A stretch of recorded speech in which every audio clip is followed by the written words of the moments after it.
বিসমিল্লাহির রহমানির রহিম। কোরআন অনুবাদ। রুকু ৫।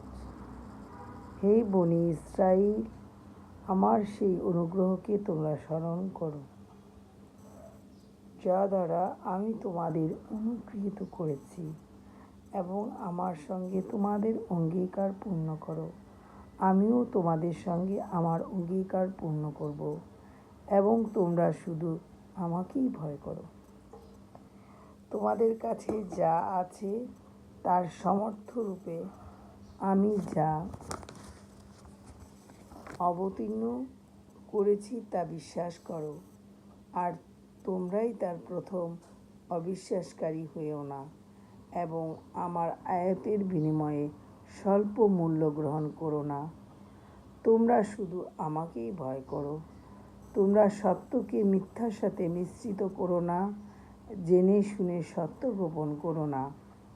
তোমরা যথাযথভাবে নামাজ পড়ো, যাকাত আদায় দাও, এবং যারা অবনত হও তাদের সঙ্গে অবনত হও। কি আশ্চর্য! তোমরা নিজেদের বিস্মিত হয়ে মানুষকে সৎ কাজের নির্দেশ দাও, অথচ তোমরা কিভাবে অধ্যয়ন করো? তবে কি তোমরা বুঝো না? তোমরা ধৈর্য ও নামাজের মাধ্যমে সাহায্য প্রার্থনা করো, এবং বিনীতগণ ব্যতীত আর সকলের নিকট নিশ্চিতভাবে এ কঠিন। তারাই বিনীত যারা বিশ্বাস করে যে তাদের প্রতিপালকের সাথে নিশ্চিতভাবে তাদের সাক্ষাৎকার ঘটবে, এবং তারই দিক তারা ফিরে যাবে। আমিন।